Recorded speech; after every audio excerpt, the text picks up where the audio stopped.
ಓಂ ಶಾಂತಿ. ಮುರಳಿಯ ದಿನಾಂಕ 31/3/2022। मीठे बच्चे, ज्ञान मार्ग में तुम्हारे ख्यालात बहुत शुद्ध होने चाहिए। सच्ची कमाई में झूठ बोला, कुछ उल्टा किया तो बहुत घाटा पड़ जाएगा। ಮಧುರ ಮಕ್ಕಳೇ, ಜ್ಞಾನ ಮಾರ್ಗದಲ್ಲಿ ನಿಮ್ಮ ವಿಚಾರಗಳು, ಯೋಚನೆಗಳು ಬಹಳ ಶುದ್ಧ ಆಗಿರಬೇಕು. ಸತ್ಯ ಸಂಪಾದನೆಯಲ್ಲಿ ಸುಳ್ಳು ಹೇಳಿದರೆ ಅಥವಾ ಉಲ್ಟಾ ಕೆಲಸ ಮಾಡಿದರೆ ನಿಮಗೆ ಹಾನಿ ಆಗುವುದು. ಪ್ರಶ್ನೆ: जो तकदीरवान बच्चे ऊंच पद पाने वाले हैं, उनकी निशानी क्या होगी? ಭಾಗ್ಯವಂತ ಮಕ್ಕಳು ಯಾರು ಉನ್ನತ ಪದವಿಗೆ ಲಾಯಕ ಆಗೋರಿದ್ದಾರೆ, ಅವರ ಲಕ್ಷಣಗಳು ಏನಾಗಿರ್ತವೆ? ಉತ್ತರ: उनसे कोई भी खराब काम नहीं होगा। यज्ञ की सेवा में हड्डी हड्डी लगाएंगे, उनमें कोई भी ಲೋಭ ಆದಿ ನಹಿ ಹೋಗ. ಭಾಗ್ಯಶಾಲಿ ಮಕ್ಕಳಿಂದ ಯಾವುದೇ ಕೆಟ್ಟ ಕರ್ಮ ನಡೆಯೋದಿಲ್ಲ. ಅವರು ಯಜ್ಞದ ಸೇವೆಯನ್ನು ಮೂಳೆ ಮೂಳೆಗಳನ್ನು ಸವಿಸಿ ಮಾಡ್ತಾರೆ. ಅವರಲ್ಲಿ ಯಾವುದೇ ಪ್ರಕಾರದ ಲೋಭ ಇರೋದಿಲ್ಲ. ನಂಬರ್ 2, ವಹ ಬಹುತ್ ಸುಖದಾಯಿ ಹೋಂಗೆ, ಮುಖ ಸೆ ಸದೈವ ಜ್ಞಾನ ರತ್ನ ನಿಕಾಲೆಂಗೆ. ಅಂತಹ ಮಕ್ಕಳು ಬಹಳ ಸುಖದಾಯಿ ಆಗಿರ್ತಾರೆ, ಎಲ್ಲರಿಗೂ ಸುಖ ಕೊಡ್ತಾರೆ. ತಮ್ಮ ಮುಖದಿಂದ ಎಂದು ಕಲ್ಲುಗಳನ್ನು ಕೊಡೋದಿಲ್ಲ, ಜ್ಞಾನ ರತ್ನಗಳನ್ನೇ ಕೊಡ್ತಾರೆ. ಅವರು ಬಹಳ ಮಧುರ ಆಗಿರ್ತಾರೆ. ಮೂರನೇದು, ವಹ ಇಸ್ ಪುರಾನಿ ದುನಿಯಾ ಕೋ जैसे देखते हुए भी देखते नहीं, उनके अंदर यह ख्याल नहीं आएगा जो तकदीर में होगा देखा जाएगा। बाबा कहते, ऐसे बच्चे कोई काम के नहीं, तुम्हें तो बहुत अच्छा पुरुषार्थ करना है। ಭಾಗ್ಯಶಾಲಿ ಮಕ್ಕಳು ಹಳೆ ಪ್ರಪಂಚವನ್ನು ನೋಡ್ತಿದ್ರೂ ಸಹ ನೋಡದ ಹಾಗೆ ಇರ್ತಾರೆ. ಭಾಗ್ಯದಲ್ಲಿ ಇದ್ದರೆ ಪುರುಷಾರ್ಥ ಮಾಡ್ತೇವೆ ಅಂತ ಎಂದೂ ಹೇಳೋದಿಲ್ಲ. ಯಾರು ತಮ್ಮ ಒಂದು ಪುರುಷಾರ್ಥಹೀನತೆಯನ್ನು ಭಾಗ್ಯದ ಮೇಲೆ ಹಾಕ್ತಾರೋ ಅಂಥ ಮಕ್ಕಳಿಂದ ಯಾವ ಕೆಲಸನೂ ಆಗೋದಿಲ್ಲ. ಅದಕ್ಕೆ ಬಾಬಾ ಹೇಳ್ತಾರೆ, ತುಮೇ ಬಹುತ್ ಅಚ್ಚಾ ಪುರುಷಾರ್ಥ ಕರ್ನಾ ಹೇ. ನೀವು ಶ್ರಮದಿಂದ ಬಹಳ ಒಳ್ಳೆ ಪುರುಷಾರ್ಥ ಮಾಡಬೇಕು. ಗೀತ: ಹಮಾರೆ ತೀರ್ಥ ನ್ಯಾರೆ ಹೇ, ಇಸ್ ದುನಿಯಾಕ್ಕೆ ಪ್ಯಾರೆ ಹೇ. ನಮ್ಮ ತೀರ್ಥಸ್ಥಾನಗಳು ಬೇರೆ ಇವೆ, ಅವು ಬಹಳ ಮುಖ್ಯವಾದಂತಹ, ಎಲ್ಲರಿಗೂ ಪ್ರಿಯವಾದಂತಹ ಸ್ಥಾನಗಳಾಗಿವೆ. ಓಂ ಶಾಂತಿ. यह भक्ति मार्ग के गीत है, तुम जानते हो हमारी ही महिमा हो रही है. भक्ति मार्ग में महिमा गाई जाती है और प्रार्थना की जाती है, और ज्ञान मार्ग में यह प्रार्थना और भक्ति नहीं की जाती है. ಭಕ್ತಿ ಮಾರ್ಗದಲ್ಲಿ ತಂದೆಯ ಜೊತೆಗೆ ಮಕ್ಕಳ ಮಹಿಮೆನೂ ನಡೀತದೆ. ಭಕ್ತಿ ಮಾರ್ಗದಲ್ಲಿ ಮಹಿಮೆ ಇದೆ, ಪ್ರಾರ್ಥನೆ ಇದೆ. ಜ್ಞಾನ ಮಾರ್ಗದಲ್ಲಿ ಪ್ರಾರ್ಥನೆಯೂ ಇಲ್ಲ, ಭಕ್ತಿಯೂ ಇಲ್ಲ. ಜ್ಞಾನಮಾನ ಪಢಾಯಿ जैसे स्कूल में पढ़ते हैं, पढ़ाई में एम ऑब्जेक्ट रहती है, हम यह पढ़कर फलाना पद पाएंगे या धंधा करेंगे. कई सीखते हैं ऐसे ठगी करेंगे, पैसा कमाएंगे, बहुत पैसे के लिए ठगी करते हैं. इसको भी ಭ್ರಷ್ಟಾಚಾರ कहा जाता है. ಜ್ಞಾನ ಅಂದ್ರೇನೆ ವಿದ್ಯೆ ಅಥವಾ ವಿದ್ಯಾಭ್ಯಾಸ. ಹೇಗೆ ಶಾಲೆಯಲ್ಲಿ ಓದುವಂತಹ ಮಕ್ಕಳ ಮುಂದೆ ಒಂದು ಗುರಿ ಇರ್ತದೆ, ಹಾಗೆ ನಾವು ಸಹ ದೇವತಾ ಆಗುವ ಗುರಿಯನ್ನು ಇಟ್ಕೊಂಡು ಪುರುಷಾರ್ಥ ಮಾಡ್ತಾ ಇದ್ದೇವೆ, ಅಭ್ಯಾಸ ಮಾಡ್ತಾ ಇದ್ದೇವೆ. ಶಾಲೆಗೆ ಹೋಗುವಂಥ ಮಕ್ಕಳಲ್ಲಿ ಕೆಲವರು ಒಳ್ಳೆತನವನ್ನು ಕಲಿತಾರೆ, ಕೆಲವರು ಮೋಸ ಮಾಡಿ ದುಡಿಯೋದನ್ನು ಕಲಿತಾರೆ. ಮೋಸ ಮಾಡುವುದು ಅಂದ್ರೇ ಭ್ರಷ್ಟಾಚಾರ ಮಾಡುವುದು. लूट मार करते हैं, गवर्नमेंट की चोरी करते हैं, धन कमाकर अपने को सुखी रहने के लिए और बाल बच्चों को सुखी रखने के लिए. ಲೌಕಿಕದಲ್ಲಿ ಕೆಲವರು ಕಳ್ಳತನ ಮಾಡ್ತಾರೆ, ಸರ್ಕಾರದ ಹಣವನ್ನು ದುರುಪಯೋಗ ಮಾಡಿಕೊಳ್ತಾರೆ. ಏನಾದರೂ ಮಾಡಿ ಹಣವನ್ನು ಸಂಪಾದನೆ ಮಾಡಬೇಕು ಎಂಬ ಗುರಿಯಿಂದ ತಮ್ಮ ಸುಖಕ್ಕಾಗಿ, ತಮ್ಮ ಪರಿವಾರದ ಸುಖಕ್ಕಾಗಿ ಪಾಪದಿಂದ ಹಣ ಗಳಿಸ್ತಾರೆ. ಪಢಾಕರ್ ಶಾದಿ ಆದಿ कराने के लिए यहाँ तो तुमको पैसे कमाने की बात ही नहीं. ಲೌಕಿಕದಲ್ಲಿ ಸಂಸಾರಿಗಳಿಗೆ ಅನೇಕ ರೀತಿಯ ಕೆಲಸಗಳು ಇರ್ತವೆ. ಮಕ್ಕಳನ್ನು ಓದಿಸಬೇಕು, ಮದುವೆ ಮಾಡಬೇಕು, ಅದಕ್ಕಾಗಿ ಭ್ರಷ್ಟಾಚಾರದಿಂದ ಹಣ ಗಳಿಸ್ತಾರೆ. ಇಲ್ಲಿ ನಮಗೆ ಹಣ ಗಳಿಸುವ ಆಶೆನೇ ಇಲ್ಲ. ಯಹ ಪವಿತ್ರ ಪಢಾಯಿ, ಇದು ಪವಿತ್ರವಾದಂತಹ ವಿದ್ಯಾಭ್ಯಾಸ ಆಗಿದೆ. ಬಲ್ ಗೃಹಸ್ಥ ವ್ಯವಹಾರ ಮೇ ರಹತೆ ಹೋ, ಸಿರ್ಫ ಪढ़ना है. कहते हैं हमें तनख्वाह कम मिलती, इसलिए ठगी करनी पड़ती है. क्या करें, परंतु इस ज्ञान मार्ग में तो ऐसे कोई ख्यालात नहीं होने चाहिए, नहीं तो दुर्गति हो पड़ती है. ಗೃಹಸ್ಥ ವ್ಯವಹಾರದಲ್ಲಿ ಇದ್ದು ಸಹ ಈ ಒಂದು ಪುರುಷಾರ್ಥ ಮಾಡಬಹುದು. ಲೌಕಿಕದ ಗೃಹಸ್ಥಿಗಳು ಹೇಳ್ತಾರೆ, ನಮಗೆ ಸಂಬಳ ಬಹಳ ಕಡಿಮೆ ಸಿಗ್ತದೆ, ಅದಕ್ಕಾಗಿ ನಾವು ಮೋಸ ಮಾಡ್ತೇವೆ ಅಂತ. ಆದರೆ ತಂದೆಯ ಮಕ್ಕಳಾದಂಥವರು ಮೋಸದ ಬಗ್ಗೆ ವಿಚಾರಣೆ ಮಾಡಬಾರದು. ಜ್ಞಾನ ಮಾರ್ಗದಲ್ಲಿ ನಡೆಯುವಂಥವರು ಯಾರಿಗೂ ಮೋಸ ಮಾಡಬಾರದು. ಮೋಸ ಮಾಡಿದರೆ ದುರ್ಗತಿ ಆಗುವುದು. ಯಹ ಬಹುತ್ ಸಚ್ಚಾಯಿ ಸಫಾಯಿ ಕಿ ಕಮಾಯಿ, ಸಚ್ಚಾಯಿ ಸಫಾಯಿ ಸೆ ಬಾಪ್ ಕೋ ಯಾದ್ ಕರ್ನಾ ಪಡೆ, तब पद पा सकते हैं. स्टूडेंट को पढ़ाई के सिवाय और कोई बात बुद्धि में नहीं रहनी चाहिए, नहीं तो हम भविष्य ऊंच पद कैसे पाएंगे. अगर उल्टा सुल्टा काम किया तो फेल हो जाएंगे. सच्ची कमाई में फिर कुछ झूठ आदि बोलने से व ऐसा कोई काम करने से ಪದ ಭ್ರಷ್ಟ ಹೋ ಜಾಯೇಗಾ. ಇಲ್ಲಿ ಬಹಳ ಸಚ್ಚಾಯಿ, ಸಫಾಯಿ, ಸತ್ಯತೆ, ಸ್ವಚ್ಛತೆ ನಮ್ಮಲ್ಲಿ ಇರಬೇಕು. ಇಲ್ಲದಿದ್ದರೆ ಭವಿಷ್ಯದಲ್ಲಿ ನಮಗೆ ಒಳ್ಳೆ ಪದವಿ ಸಿಗೋದಿಲ್ಲ. ಈ ಸತ್ಯ ಜ್ಞಾನಕ್ಕೆ ಬಂದು ಸತ್ಯ ಸಂಪಾದನೆ ಮಾಡುವಾಗ ಸುಳ್ಳು ಹೇಳಿದರೆ, ಉಲ್ಟಾ ಕೆಲಸ ಮಾಡಿದರೆ ನಾವು ಫೇಲ್ ಆಗ್ತೀವಿ, ನಮ್ಮ ಪದವಿ ಭ್ರಷ್ಟ ಆಗ್ತದೆ. ಅಂದರೆ ಮಕ್ಕಳು ತಮ್ಮ ಪದವಿಯನ್ನು ಕಳ್ಕೊಳ್ತಾರೆ. ಬಹುತ್ ಘಾಟ ಪಡ್ ಜಾತಾ ಹೈ. ಯಹಾ ತೋ ತುಮ್ ಆಯೇ ಹೋ ಭವಿಷ್ಯ ಪದಂ ಪತಿ बनने के लिए, तो यहाँ कोई भी डर्टी ख्यालात नहीं आने चाहिए. कोई चोरी आदि करते हैं तो केस चलता है, उसमें कोई छूट भी जाए, परंतु यहाँ तो धर्मराज से कोई छूट न सके.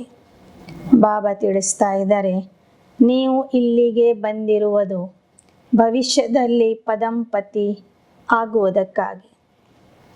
ಇಲ್ಲಿ ಬಂದ ನಂತರ ನಿಮ್ಮಲ್ಲಿ ಕೆಟ್ಟ ವಿಚಾರಗಳು ಬರಬಾರದು. ಹೇಗೆ ಲೌಕಿಕದಲ್ಲಿ ಯಾರಾದರೂ ಕಳ್ಳತನ ಮಾಡಿದರೆ ಅವರ ಮೇಲೆ ಕೇಸ್ ಹಾಕಲಾಗ್ತದೆ.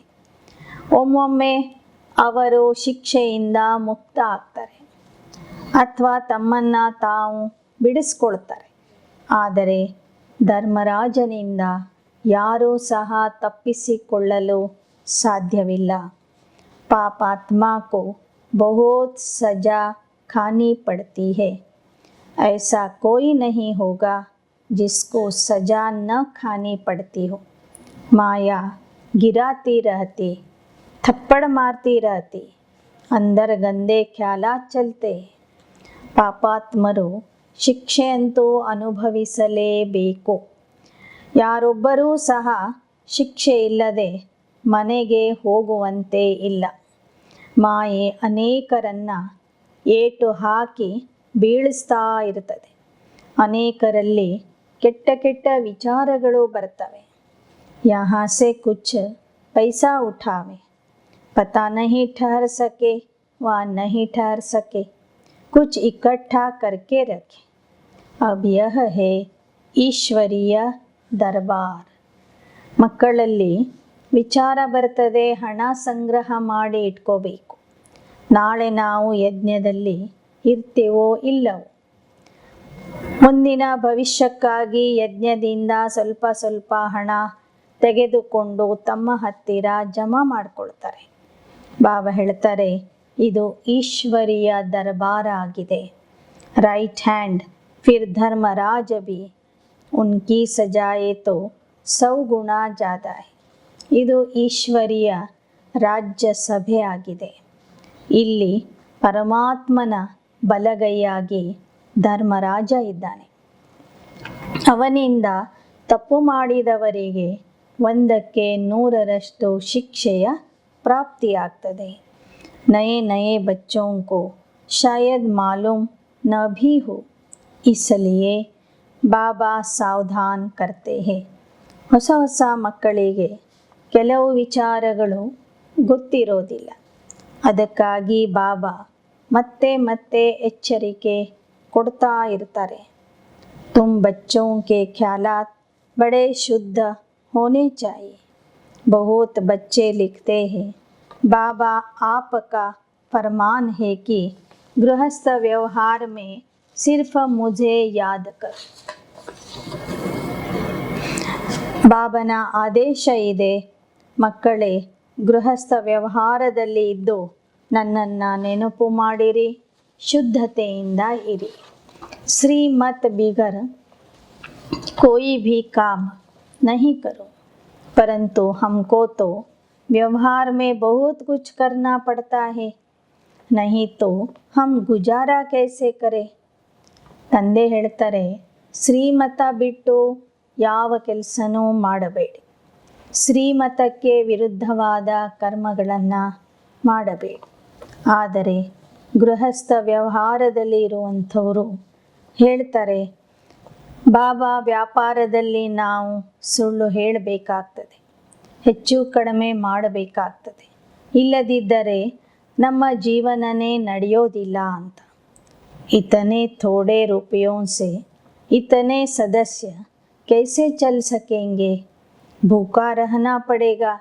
इसलिए व्यापारी लोग धर्माओं भी कुछ निकालते रहते, समझते हैं कुछ हमारे से पाप होते हैं तो वह मिट जाए, हम धर्मात्मा बन जाए.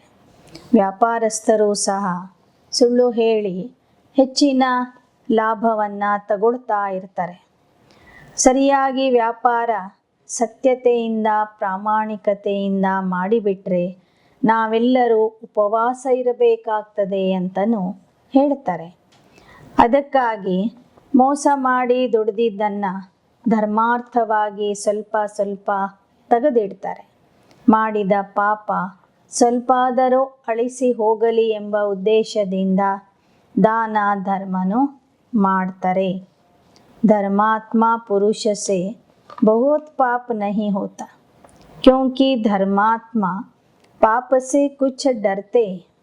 ऐसे भी बहुत है जो कभी धंधे में झूठ नहीं बोलते, एकदम दाम फिक्स रखते. ಆದರೆ ಎಲ್ಲ ಉದ್ಯೋಗ ಮಾಡುವಂಥವರು ವ್ಯಾಪಾರಸ್ಥರು ಒಂದೇ ಥರ ಇರೋದಿಲ್ಲ. ಕೆಲವರು ತಮ್ಮ ವ್ಯಾಪಾರದಲ್ಲಿ ಬಹಳ ಪ್ರಾಮಾಣಿಕತೆಯಿಂದ ದುಡಿತಾರೆ, ಯಾವತ್ತೂ ಸುಳ್ಳು ಹೇಳೋದಿಲ್ಲ. ಅವರಿಗೆ ಪಾಪದ ಭಯ ಇರ್ತದೆ. कलकत्ते में एक बर्तन बेचने वाला था. सबके दाम बोर्ड पर लिख देता था, फिर कुछ भी कम नहीं करता. फिर कोई तो बहुत झूठ बोलते हैं. ಕಲ್ಕತ್ತಾದಲ್ಲಿ ಪಾತ್ರೆಗಳ ವ್ಯಾಪಾರ ಮಾಡುವಂಥವನು ಸತ್ಯತೆಯಿಂದ ಪ್ರತಿಯೊಂದು ವಸ್ತುವಿನ ಬೆಲೆಯನ್ನು ಬರೆದಿಡ್ತಿದ್ದ. ಜಾಸ್ತಿನೂ ಹೇಳ್ತಿರ್ಲಿಲ್ಲ, ಜಾಸ್ತಿ ಹೇಳಿ ಕಡಿಮೆನೂ ಮಾಡ್ತಿರಲಿಲ್ಲ, ಯಾವತ್ತೂ ಸುಳ್ಳು ಹೇಳ್ತಿರಲಿಲ್ಲ. ಆದರೆ ಅನೇಕ ವ್ಯಾಪಾರಸ್ಥರು ತಮ್ಮ ವ್ಯಾಪಾರದಲ್ಲಿ ಸುಳ್ಳು ಹೇಳ್ತಾರೆ. यहाँ तो यह ज्ञान की पढ़ाई है. तुम पढ़ते हो 21 जन्मों के लिए, तो बाबा को हर बात में सच बताना है. ऐसे नहीं परमात्मा सब कुछ जानते हैं. बाप कहते पढ़ेंगे तो ऊंच पद पाएंगे, नहीं तो जहन्नुम में चले जाएंगे.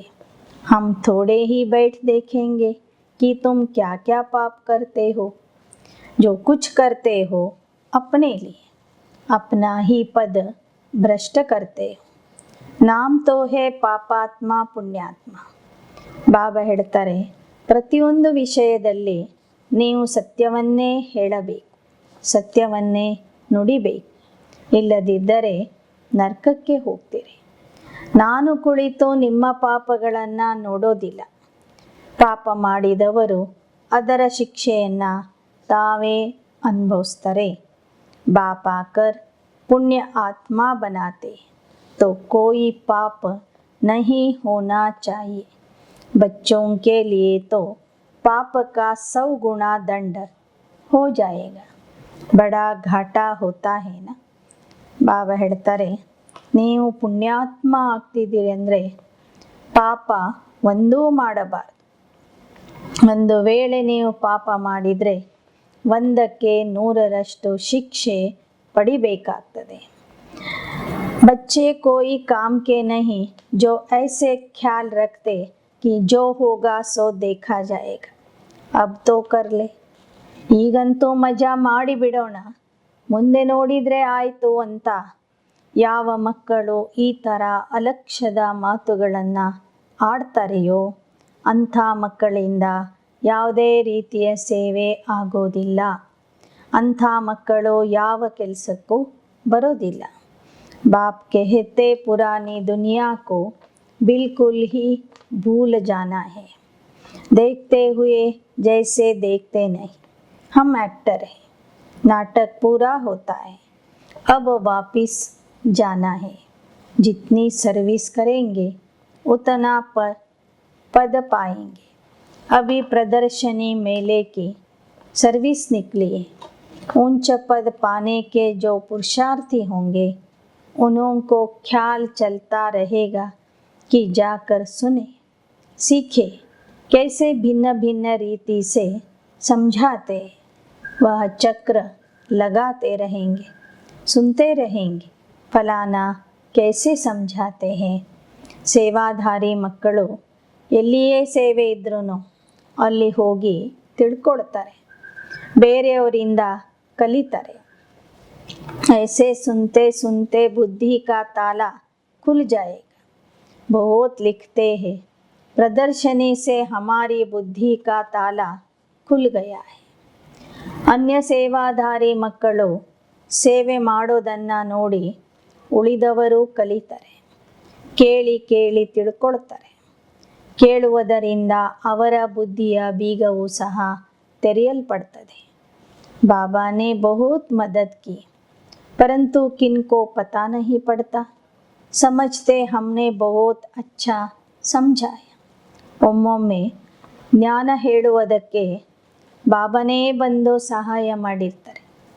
ಆದರೆ ಹೇಳುವಂಥವರು ನಾನೇ ಅಷ್ಟು ಚೆನ್ನಾಗಿ ಹೇಳಿದ್ದೀನಿ ಅಂತ ಅಭಿಮಾನದಲ್ಲಿ ಬಂದ್ಬಿಡ್ತಾರೆ. कोई सच्चे बच्चे समझते हैं कि यह सारी मदद ಬಾಬಾ ಕಿ ಹೇ. ಆದರೆ ಸತ್ಯವಂತರು ತಿಳ್ಕೋತಾರೆ, ನನ್ನಲ್ಲಿ ಅಂಥ ಒಂದು ಶಕ್ತಿ ಇರಲಿಲ್ಲ, ಬಾಬಾನೇ ಬಂದು ನನಗೆ ಸಹಾಯ ಮಾಡಿದ್ದಾರೆ ಅಂತ ಸತ್ಯವಂತರು ಅರ್ಥ ಮಾಡ್ಕೊಳ್ತಾರೆ. ಪ್ರದರ್ಶನಿ ಕಿ ಸರ್ವಿಸ್ ಸೆ ಬಹುತ್ ಉನ್ನತಿ हो सकती है. तुम ज्ञान सागर के बच्चे हो. बाप की याद में रहने से बड़ा बल मिलता है. ಪ್ರದರ್ಶನದ ಸೇವೆಯಿಂದ ಬಹಳ ಉನ್ನತಿ ಮಾಡ್ಕೋಬಹುದು, ಜ್ಞಾನ ಹೇಳಲಿಕ್ಕೆ ಕಲಿಬಹುದು. ಯಾಕೆ ಅಂದರೆ ನೀವು ಜ್ಞಾನ ಸಾಗರನ ಮಕ್ಕಳಾಗಿದ್ದೀರಿ. ಜೊತೆಗೆ ತಂದೆಯ ನೆನಪು ಮಾಡುವುದರಿಂದ ನಿಮಗೆ ನೆನಪಿನ ಬಲವೂ ಸಹ ಸಿಗುವುದು. सिर्फ यही याद रहे कि हमको बाबा से वर्षा लेना है और श्रीमत पर चलना है. बस श्रीमत पर चलने में ही कमाई है.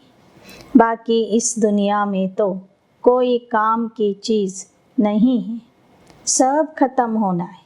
तुम ज्ञान सितारे हो, इस भारत को स्वर्ग बना रहे हो और स्वर्गवासी बनने के लायक तो तुमको यहाँ ही बनना है. यज्ञ के पिछाड़ी तो हड्डी हड्डी चूर कर देनी चाहिए.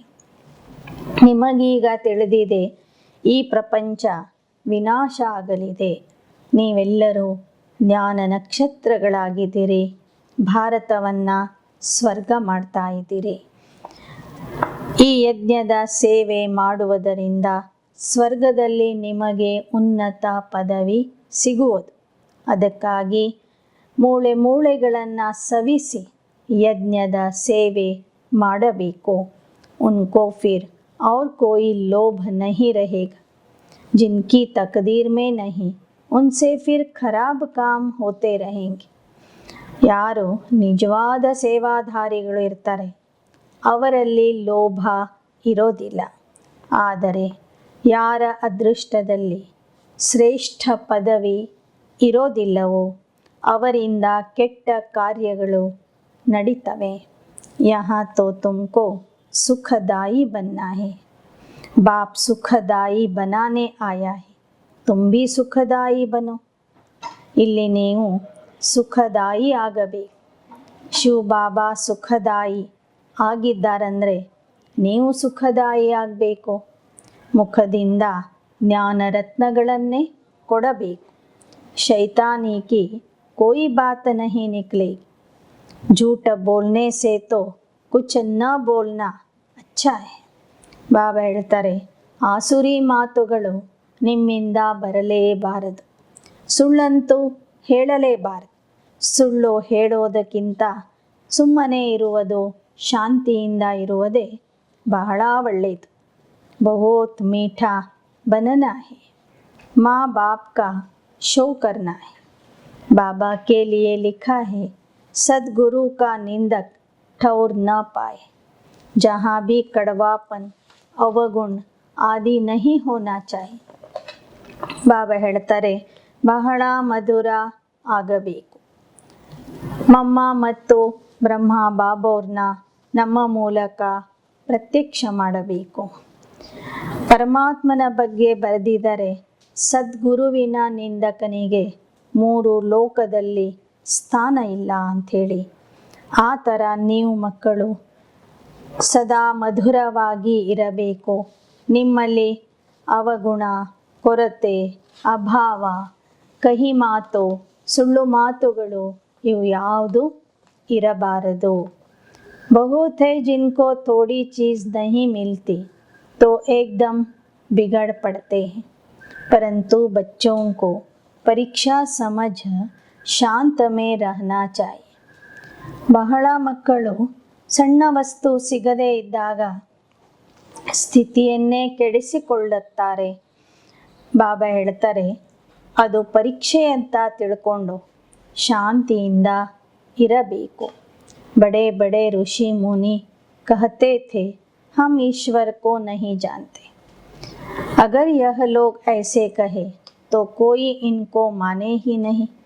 समझेंगे खुद ही ईश्वर को नहीं जानते तो वह हमको रास्ता क्या बताए। आजकल एक दो के गुरु बहुत बन गए। ಹಳೆ ಕಾಲದ ಋಷಿ ಮುನಿಗಳು ಈಶ್ವರನ ಬಗ್ಗೆ ನಮಗೇನೂ ಗೊತ್ತಿಲ್ಲ ಅಂತ ಹೇಳಿದರು. ಈಗಿನ ಋಷಿ ಮುನಿಗಳು ಆ ರೀತಿಯಲ್ಲಿ ಹೇಳಿಬಿಟ್ರೆ ಭಕ್ತರು ಅವರನ್ನು ಬಿಡೋದಿಲ್ಲ. ಭಕ್ತರು ಕೇಳ್ತಾರೆ, ನಮ್ಮ ಗುರುಗಳಿಗೆ ಪರಮಾತ್ಮನ ಪರಿಚಯ ಇಲ್ಲ ಅಂದರೆ ಅವ್ರು ನಮಗೇನು ಹೇಳ್ತಾರೆ, ನಮಗೆ ಹೇಗೆ ದಾರಿ ತೋರಿಸ್ತಾರೆ ಎಂಬ ಪ್ರಶ್ನೆ ಭಕ್ತರಲ್ಲಿ ಬಂದ್ಬಿಡ್ತದೆ. ಅದಕ್ಕಾಗಿ ಈಗಿನ ಗುರುಗಳು ನಾನೇ ಪರಮಾತ್ಮ ಅಂತ ಹೇಳ್ತಿದ್ದಾರೆ. ಹಿಂದೂ ನಾರಿ ಕಾ ಪತಿ भी गुरु है, ईश्वर है। गुरु तो सदगति देंगे या पतित बनाएंगे। अब तुम जानते हो सब सजनिया हम हैं, उनका गुरु ಅಥವಾ ಸಾಜನ್ ಏಕ ही। ಹಿಂದೂ ನಾರಿಯರಿಗೆ ಅವರ ಪತಿನೇ ಗುರು ಆಗಿರ್ತಾರೆ ಅಂತ ಒಂದು ಭಾವನೆ ಇದೆ. ಬಾಬಾ ಕೇಳ್ತಾರೆ, ಗುರು ಆದವನು ಸದ್ಗತಿ ಕೊಡಬೇಕು ಅಥವಾ ಆ ನಾರಿಯನ್ನು ಪತಿತ ಮಾಡಬೇಕು? ಈಗ ನಾವೆಲ್ಲ ಆತ್ಮ ಪ್ರೇಮಿಕೆಯರಿಗೆ ಪರಮಾತ್ಮನೇ ಪತಿಯಾಗಿದ್ದಾನೆ, ಪರಮೇಶ್ವರನೇ ನಮಗೆ ಪತಿಯಾಗಿದ್ದಾನೆ ವಿನಃ ಲೌಕಿಕದ ಪತಿನೇ परमेश्वर अल्लाह। मात पिता बाप दादा वह सब कुछ है, वह लोग फिर पति के लिए यह अक्षर कह देते। ಇಲ್ಲಿ ಶಿವಬಾಬಾ ನಮಗೇನು ಹೇಳಿಕೊಟ್ರು, ತಂದೆ ತಾಯಿ ಬಂಧು ಸಖ ಸರ್ವ ಸಂಬಂಧನೂ ನಮಗೆ ಪರಮಾತ್ಮ ಒಬ್ಬನೇ ಆಗಿದ್ದಾನೆ ಅಂತ. ಅದನ್ನೇ ಅವರು ತಮಗಾಗಿ ಹೇಳ್ಕೊಂಡ್ರು. ಪತಿ ಹೇಳ್ತಾನೆ ಹೆಂಡತಿಗೆ ನಾನೇ ಗುರು ಅಂತ. ಯಹಾ ಕಿ ಬಾತ್ ವಹಾ ಲೇ ಗಯೆ, ಇಲ್ಲಿಯ ವಿಚಾರ ಅಲ್ಲಿಗೆ ಹೋಗಿ ಜೋಡಿಸಿದ್ದಾರೆ. ಅಬ್ ಯಹಾ ತೋ ವಹ ಬಾತ್ ಹಿ ನಹೀ ಹೈ, ಇಲ್ಲಿ ಅಂತೂ ಪರಮಾತ್ಮ ಆ ಥರ ಹೇಳಲೇ ಇಲ್ಲ. ಬಾಪ್ ಸಮझाते तुम सब आत्माएं आपस में भाई भाई हो। आत्मा अपने भाई के शरीर का खून कैसे करे? सब आत्माओं को बाप से वर्षा लेना है, मेल हो चाहे फीमेल। शिव बाबा कितना मीठा है, कहते देह अभिमान छोड़ना है। ನಾವೆಲ್ಲ ಆತ್ಮಿಕ ಸಂಬಂಧದಿಂದ ಸೋದರ ಸೋದರರು. ಬ್ರಹ್ಮ ಕುಮಾರಿ ಅಂತ ಅಂದ್ಕೊಂಡಾಗ ಸೋದರ ಸೋದರಿಯರಾಗ್ತೇವೆ.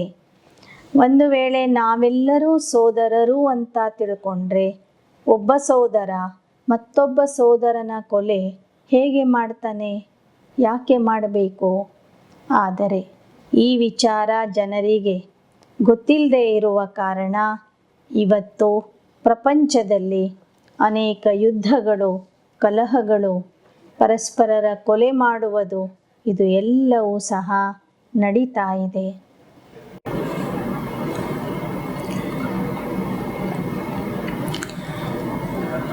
ಯಾಕೆ ಅಂದರೆ ಪ್ರತಿಯೊಬ್ಬರಲ್ಲಿ ದೇಹದ ಅಭಿಮಾನ ಇದೆ. ಭಾಯಿ ಭಾಯಿ ಹೇ ತೋ ಕಭಿ ಆಪಸ್ ಮೇ ಲಡನಾ झगड़ना नहीं चाहिए। देही अभिमानी रहे तो कभी भी लड़े नहीं। बाबा क्या कहेंगे, बाप इतना मीठा और बच्चे लड़ते रहते। ಬಾಬಾ ಹೇಳ್ತಾರೆ, ನಾವು ಪರಸ್ಪರ ಸೋದರರು ಅಂದರೆ ನಾವೆಂದೂ ಜಗಳನೇ ಮಾಡಬಾರದು. ಆದರೆ ಈ ವಿಚಾರ ಗೊತ್ತಿಲ್ಲದೆ ಕಾರಣ ಇವತ್ತು ಪ್ರಪಂಚದಲ್ಲಿ ಎಲ್ಲರೂ ಹೊಡೆದಾಡ್ತಾ ಇದ್ದಾರೆ, ಜಗಳ ಮಾಡ್ತಾ ಇದ್ದಾರೆ. ಮನುಷ್ಯ ತೋ ಸಿರ್ಫ್ ಕಹನೆ ಮಾತ್ರ ಕಹತೆ ಕಿ ಹಮ್ ಸಭಿ ಪರಮಾತ್ಮ ಕಿ ಸಂತಾನ. ಮನುಷ್ಯರು ಹೇಳುವಾಗೇನೋ ಹೇಳಿಬಿಡ್ತಾರೆ, ನಾವೆಲ್ಲರೂ ಪರಮಾತ್ಮನ ಮಕ್ಕಳು ಅಂಥೇಳಿ.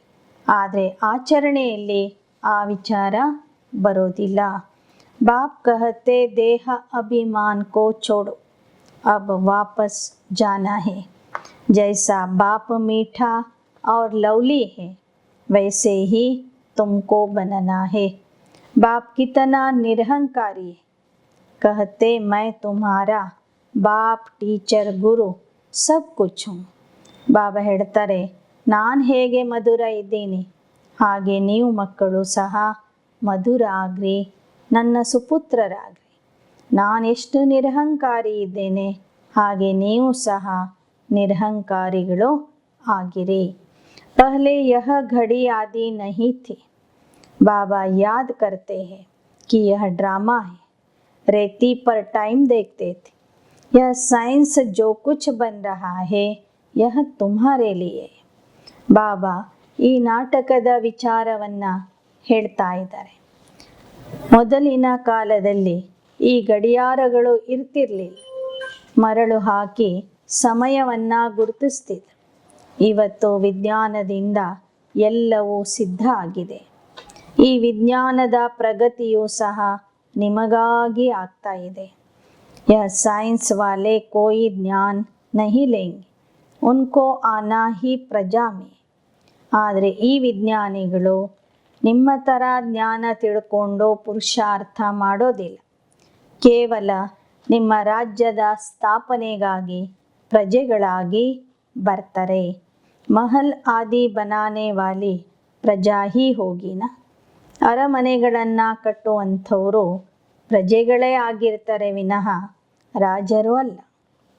तो यह कोई गुम नहीं हो जाएंगे, यह बहुत होशियार हो रहे. ಆದ್ದರಿಂದ ವಿಜ್ಞಾನ ಲೋಪವಾಗೋದಿಲ್ಲ, ವಿಜ್ಞಾನಿಗಳು ಎಲ್ಲೂ ಹೋಗೋದಿಲ್ಲ. ಅದರಲ್ಲಿ ಕೆಲವರು ಅಲ್ಪ ಸ್ವಲ್ಪ ಜ್ಞಾನ ಕೇಳಿ ನಿಮ್ಮ ರಾಜಧಾನಿಯನ್ನು ಸಿದ್ಧ ಮಾಡಲು ಸತ್ಯಯುಗದಲ್ಲಿ ಬರ್ತಾರೆ. ಅದಕ್ಕಾಗಿಯೇ ಈ ವಿಜ್ಞಾನ ದಿನೇ ದಿನೇ ವೃದ್ಧಿ ಆಗ್ತಾ ಇದೆ. ವಿಜ್ಞಾನಿಗಳು ಸಹ ಬಹಳ ಹುಷಾರಾಗ್ತಿದ್ದಾರೆ, ಚತುರ ಆಗ್ತಾ ಇದ್ದಾರೆ. ಬಾಕಿ ಚಂದ್ರಮಾ ಆದಿ ಪರ್ ಜಾನ ಯಹ ಸಬ್ ಅತಿ ಕಿ ನಿಶಾನಿ. ಸೈನ್ಸ್ ದುಃಖ ದೇನೆ ವಾಲಿ ಹೋ ಗಯಿ. ಆದರೆ ಚಂದ್ರಲೋಕಕ್ಕೆ ಹೋಗುವುದು, ಮಂಗಳಲೋಕಕ್ಕೆ ಹೋಗುವುದು ಇದೆಲ್ಲ ವಿಜ್ಞಾನದ ಅತಿಯಾಗಿದೆ. ವಿಜ್ಞಾನ ಇವತ್ತು ಕಲಿಯುಗದಲ್ಲಿ ದುಃಖನೂ ಕೊಡ್ತಾ ಇದೆ. ವಹಾ ಸುಖ ಕಿ ಚೀಜೆ ರಹತಿ, ಯಹ ಬಾಕಿ ಹೈ ಥೋಡೆ ಸಮಯ ಕೆ ಲಿಯೆ. ಇಲ್ಲಿ ವಿಜ್ಞಾನ ಸುಖ ಕಡಿಮೆ ಕೊಡ್ತಾ ಇದೆ, ದುಃಖ ಜಾಸ್ತಿ ಕೊಡ್ತಾ ಇದೆ. ಆದರೆ ಇದೇ ವಿಜ್ಞಾನ ಸತ್ಯಯುಗದಲ್ಲಿ ಸಂಪೂರ್ಣ ಸುಖನೇ ಕೊಡ್ತದೆ. ಅಲ್ಲಿ ದುಃಖದ ಮಾತೇ ಇರೋದಿಲ್ಲ. ಟು ಮಚ್ ಮೇ ಜಾತೆ ಹೇ ತೋ ವಿನಾಶ್ ಹೋ ಜಾತಾ ಹೈ, ಬಾಕಿ ಸುಖ ತೋ ತುಮ್ ಭೋಗೆಂಗೆ. मम्मा बाबा कहते हो तो फॉलो करना चाहिए. तुम्हारे मुख से सदैव रत्न निकलने चाहिए.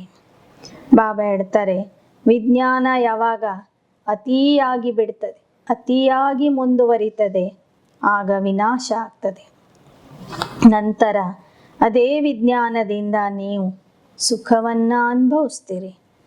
कहते हैं पत्थरों ने गीत गाया, पहले तुम पत्थर बुद्धि थे.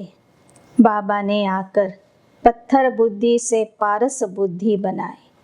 अब गीता का गीत तुम गा रहे हो, बाकी वह पत्थर गीत नहीं गाएंगे. गीता को ही गीत कहा जाता है. ಒಂದು ಹಾಡಿದೆ, ಕಲ್ಲುಗಳು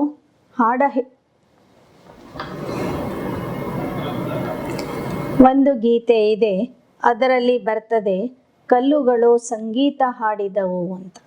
ಬಾಬಾ ಹೇಳ್ತಾರೆ, ಸ್ಥೂಲವಾದ ಕಲ್ಲುಗಳು ಸಂಗೀತ ಹೇಳೋದಿಲ್ಲ.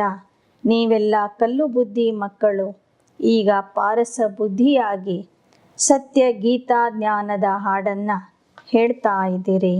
अभी परमात्मा की बायोग्राफी को तुम जानते हो. वो लोग अर्थ कुछ भी नहीं समझते, रत्नों के बदले पत्थर ही मारते. ಪರಮಾತ್ಮನ ಕರ್ತವ್ಯದ ಬಗ್ಗೆ, ಚರಿತ್ರದ ಬಗ್ಗೆ ನೀವು ತಿಳ್ಕೊಂಡಿದ್ದೀರಿ, ಉಳಿದವರಿಗೆ ಗೊತ್ತೇ ಇಲ್ಲ. ಅವರು ರತ್ನಗಳ ಬದಲಾಗಿ ತಮ್ಮ ಮುಖದಿಂದ ಕಲ್ಲುಗಳನ್ನೇ ಕೊಡ್ತಾ ಇದ್ದಾರೆ. तुम्हारी बुद्धि में रत्न है नंबरवार, कोई के मुख से हीरे मोती निकलते, इसलिए तुम्हारे नाम पड़े हैं नीलम परी, सब्ज परी। तुम पत्थरों से रत्न अथवा पारಸ್ बन रहे हो। ನಿಮ್ಮ ಮುಖದಿಂದ ವಜ್ರ ಮುತ್ತುಗಳು ಬರ್ತವೆ, ಅದಕ್ಕಾಗಿ ನಿಮಗೆ ರತ್ನಗಳು ಅಂತ ಹೇಳಲಾಗ್ತದೆ. ಕಲ್ಲುಗಳಿಂದ ರತ್ನ ಅಥವಾ ಪಾರಸ ಬುದ್ಧಿಯವರು ನೀವಾಗ್ತಿದ್ದೀರಿ. अब तुम्हारा काम है जो भी आवे उनको समझाना. ಈಗ ನಿಮ್ಮ ಕೆಲಸ ಆಗಿದೆ, ಯಾರೇ ನಿಮ್ಮ ಹತ್ತಿರ ಬರಲಿ ಅವರಿಗೆ ಜ್ಞಾನ ಹೇಳುವುದು, ತಂದೆಯ ಪರಿಚಯ ಕೊಡುವುದು. ಪಹಲೆ ಬಾಪ್ ಕೋ ಜಾನೆ तब समझे कि बीके किसकी पोत्रियाँ हैं, बड़ी ऊंची मंजिल है. ಮೊದಲು ತಂದೆಯ ಪರಿಚಯ ಕೊಡಿ, ನಂತರ ಆಸ್ತಿಯ ವಿಚಾರ ಹೇಳಿ. ಯಾರು ಯಥಾರ್ಥವಾಗಿ ತಿಳ್ಕೋತಾರೆ ಅವರಿಗೆ ಗೊತ್ತಾಗ್ತದೆ ಈ ಬ್ರಹ್ಮ ಕುಮಾರ್ ಕುಮಾರಿಯರು ಯಾರ ಮೊಮ್ಮಕ್ಕಳಾಗಿದ್ದಾರೆ. ಬಡಿ ऊंची मंजिल है, 21 जन्मों की बादशाही, गरीब से गरीब भी ले सकते. ಇದು ಬಹಳ ಉನ್ನತವಾದ ಗುರಿಯಾಗಿದೆ. ಆದರೆ ಈ ಗುರಿಯನ್ನು ತಲುಪುವಂತಹ ಭಾಗ್ಯ ಬಡವರು ಸಹ ಪಡ್ಕೋಬಹುದು. 21 ಜನ್ಮದ ಸ್ವರ್ಗದ ರಾಜ್ಯ ಭಾಗ್ಯ ಪಡ್ಕೊಳ್ಳೋದು ಏನು ಕಡಿಮೆ ವಿಷಯ ಅಲ್ಲ.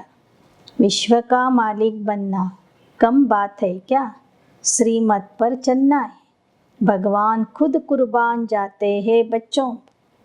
ಯಾವ ಮಕ್ಕಳು ಶ್ರೀಮತದಂತೆ ನಡೀತಾರೆ ಅಂಥ ಮಕ್ಕಳ ಮುಂದೆ ಪರಮಾತ್ಮನು ಬಲಿ ಆಗ್ತಾನೆ, ಶರಣಾಗ್ತಾನೆ. 21 ಜನ್ಮೋಂ ಕಿ ಕುರ್ಬಾನಿ ಕರ್ತೆ. ಒಂದು ಜನ್ಮದಲ್ಲಿ ನಾವು ಬಲಿಯಾದರೆ 21 ಜನ್ಮಕ್ಕಾಗಿ ಆಸ್ತಿಯ ಸಮೇತ ಅವನು ನಮಗೆ ಬಲಿಯಾಗ್ತಾನೆ. कहते विश्व के मालिक भव, जरूर बच्चों के मुख से रत्न ही निकलते हैं, तब तो भविष्य में पूजनीय देवता बनते हैं. ಪರಮಾತ್ಮ ಮಕ್ಕಳಿಗೆ ಬಲಿಯಾಗ್ತಾನೆ ಅಂದರೆ ಏನು? ತನ್ನ ಆಸ್ತಿಯನ್ನು ಮಕ್ಕಳಿಗೆ ಅರ್ಪಣೆ ಮಾಡ್ತಾನೆ, ವಿಶ್ವದ ಮಾಲೀಕರನ್ನಾಗಿ ಮಾಡ್ತಾನೆ. ಆದರೆ ನೀವು ಮಕ್ಕಳು ನಿಮ್ಮ ಮುಖದಿಂದ ಯಾವತ್ತೂ ರತ್ನಗಳನ್ನೇ ಕೊಡಬೇಕು ವಿನಃ ಕಲ್ಲುಗಳನ್ನು ಕೊಡಬಾರದು. ಆಗ ಮಾತ್ರ ನೀವು ಭವಿಷ್ಯದಲ್ಲಿ ಪೂಜ್ಯ ದೇವತಾ ಆಗ್ತೀರಿ. अच्छा, मीठे मीठे सिकी लधे बच्चों प्रति मात पिता बाप दादा का याद प्यार और गुड मॉर्निंग. रूहानी बाप की रूहानी बच्चों को नमस्ते. रूहानी बच्चों की रूहानी बाप दादा को याद प्यार, गुड मॉर्निंग और नमस्ते नमस्ते नमस्ते. धारणा के लिए मुख्य सार. मीठा बन माँ बाप का शो करना है. कड़वापन जरा भी है तो उसे निकाल देना है. बाप जैसा मीठा लवली जरूर बनना है. ಮಧುರ ಆಗಿ ತಂದೆ ತಾಯಿಯನ್ನು ನಮ್ಮ ಮೂಲಕ ಪ್ರತ್ಯಕ್ಷ ಮಾಡಬೇಕು. ನಮ್ಮಲ್ಲಿ ಇರುವ ಕಹಿತನವನ್ನು ತೆಗೆದು ಹಾಕಬೇಕು. ತಂದೆಯ ಸಮಾನ ಮಧುರ ಮತ್ತು ಎಲ್ಲರ ಪ್ರೀತಿಗೆ ಪಾತ್ರ ಆಗಬೇಕು. ಎರಡನೇದು, कोई भी काम श्रीमत के बिना नहीं करना है. ಶ್ರೀಮತ್ में ही सच्ची कमाई. ಯಾವುದೇ ಕೆಲಸ ಶ್ರೀಮತಕ್ಕೆ ವಿರುದ್ಧವಾಗಿ ಮಾಡಬಾರದು. ಸಲಹೆ ತಗೊಳ್ಳದೇನೆ ಯಾವ ಕೆಲಸನೂ ಮಾಡಬಾರದು. ಶ್ರೀಮತದಿಂದ ನಡೆಯುವುದರಲ್ಲಿ ನಮಗೆ ಲಾಭ ಇದೆ, ಸತ್ಯ ಸಂಪಾದನೆ ಇದೆ. वरदान. नॉलेजफुल बन हर कर्म के परिणाम को जान. कर्म करने वाले मास्टर त्रिकालदर्शी भव. ಜ್ಞಾನಪೂರ್ಣ ಆಗಿ ಪ್ರತಿಯೊಂದು ಕರ್ಮದ ಪರಿಣಾಮವನ್ನು ಅರಿತು ಕರ್ಮ ಮಾಡುವಂತಹ ಮಾಸ್ಟರ್ त्रिकालदर्शी आगिरी। त्रिकालदर्शी बच्चे हर कर्म के परिणाम को जानकर फिर कर्म करते। वे कभी ऐसे नहीं कहते कि होना तो नहीं चाहिए था लेकिन हो गया, बोलना नहीं चाहिए था लेकिन बोल लिया। इससे सिद्ध है कि कर्म के परिणाम को न जान भोलेपन में कर्म कर लेते हो। भोला बनना अच्छा है लेकिन दिल से भोले बनो। बातों में और कर्म में भोले नहीं बनो। उसमें त्रिकालदर्शी बनकर हर बात सुनो और बोलो, तब कहेंगे सेंट अर्थात महान आत्मा। त्रिकालदर्शी मಕ್ಕಳು ಪ್ರತಿಯೊಂದು ಕರ್ಮದ ಪರಿಣಾಮವನ್ನು ಅರಿತು ಕರ್ಮ ಮಾಡ್ತಾರೆ. ಕರ್ಮ ಮಾಡಿದ ನಂತರ ಈ ಥರ ಆಗಬಾರದಾಗಿತ್ತು, ಮಾಡಬಾರದಾಗಿತ್ತು, ನಾನು ಈ ಥರ ಹೇಳಬಾರದಾಗಿತ್ತು ಅಂತ ಎಂದೂ ಹೇಳೋದಿಲ್ಲ. ನಂತರ ಪಶ್ಚಾತ್ತಾಪ ಪಡುವುದು ಅಂದರೆ ಪರಿಣಾಮವನ್ನು ಗುರುತಿಸದೆ ಮುಗ್ಧತನದಿಂದ ಕರ್ಮ ಮಾಡುವುದು. ಮುಗ್ಧ ಆಗುವುದು ಒಳ್ಳೆಯದು, ಆದರೆ ಮನಸ್ಸಿನಿಂದ ಮುಗ್ಧ ಆಗಿರಿ ವಿನಃ ಮಾತುಗಳಲ್ಲಿ ಕರ್ಮಗಳಲ್ಲಿ ಮುಗ್ಧ ಆಗುವುದು ಬೇಡ. ಆ ವಿಷಯದಲ್ಲಿ ತ್ರಿಕಾಲದರ್ಶಿಯಾಗಿ ಮಾತುಗಳನ್ನು ಕೇಳಿರಿ, ಮಾತುಗಳನ್ನು ಆಡಿರಿ. ಆಗ ಮಾತ್ರ ನಿಮಗೆ ಸೆಂಟ್ ಅಂದರೆ ಸಾಧು ಅಥವಾ ಮಹಾತ್ಮ ಅಂತ ಹೇಳಲಾಗುವುದು. श्लोगन एक दो को कॉपी करने के बजाय बाप को कॉपी करो तो श्रेष्ठ आत्मा बन जाएंगे। ಪರಸ್ಪರರನ್ನ ಕಾಪಿ ಮಾಡುವುದರ ಬದಲಾಗಿ ತಂದೆಯನ್ನ ಕಾಪಿ ಮಾಡಿರಿ, ಆಗ ನೀವು ಶ್ರೇಷ್ಠ ಆತ್ಮ ಆಗುವಿರಿ. ಓಂ ಶಾಂತಿ, ಓಂ ಶಾಂತಿ.